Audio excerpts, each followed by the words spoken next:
So let's proceed to principle 2, master yourself and find ways to improve. So it helps to reflect on the wisdom of the ages. So looking back at the teaching of history, what great thinkers, leaders, and civilizations have learned and can guide personal growth. So diri as a principle 2 is nag-focus ni siya kung unsaon nimo pag master sa imong kaugalingon. So isang gihatag niya diri is mag-reflect sa wisdom of the ages. So example ani is kanang kita ninyo nga kanang mga future educators. So bago ta ninyo magkanang tudlo kay kanang gina-orient ta diba or kanang gina-seminar ta para nga kanang makabalo ta kung unsa to ang dapat buhaton. So in that way makaila ta og kanang mga katong mga karaan nga teachers, makakuha ta og kanang knowledge sa ilaha kung unsaon nato pag-handle kung kita na sa ingon ana nga sitwasyon nga magtudlo na or mag-atubang na og kanang mga bata. To thy own self be true, it means the leader must remain honest. True leadership isn't about pleasing anyone or bending to external It's It's about staying aligned with what you know and what you believe. So, to thy own self be true. So, sa kana pa lang, masabtan na jud nato nga first maging honest ta sa ato ang kaugalingon bago ta maging honest para nga maging honest pod ang ubang tao sa atoa.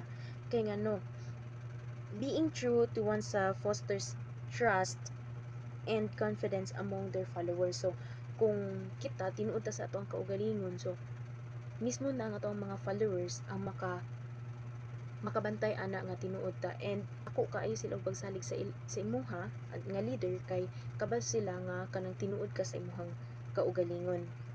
So let's proceed to principle 3. So si late President Ramon Magsaysay, so gilaw siya sa mga people sa unang panahon tungod sa iyahang pag-care sa kanang mga tao. So ginatawag siya nga kanang champion of the masses tungod kay na siya gipangbuhat nga kanang nakatabang sa mga tao. Number 1 na ani is ang katong sa land reform nga ang katong mga tao nga kanang nakapuyo dira pero kanang nakapuyo niya walay lupa iyahang gipang hatagan. So sa karon nga panahon is naagi hapon na siya like dito asa amo sa Trento sa Paradise. So kung ikaw kanang tenant ka dinaa or kanang nagaboard ka tapos pila na ka years ka nagpuyo dinaa, so naay project ang kanang gobyerno dinaa sa Trento nga kanang naa sila'y kanang lupa nga kanang gipalit tapos gibahin-bahin to siya tapos katong mga borders kay gipabalhin dito gihatagan sila og sarili nila nga lupa. So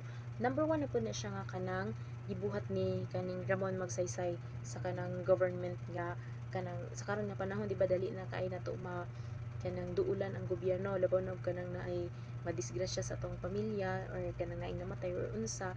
So makaadto ka sa gobyerno, maka pangayo ka og assistant. So ang idea gid ani principle 3 is kinahanglan as a leader kabalo ka kung unsay nahitabo sa imong mga followers or constituents, kabalo ka kung unsa ang kanang ilahang mga kinaiya, kabalo ka kung unsaon nimo sila pag-handle kay ngano kada isa sa to lahi-lahi jud og kanang mga personality. So as a leader dapat imo siyang isa-isahon para nga kabalo ka mag-adjust sa kung unsang imong dapat buhaton.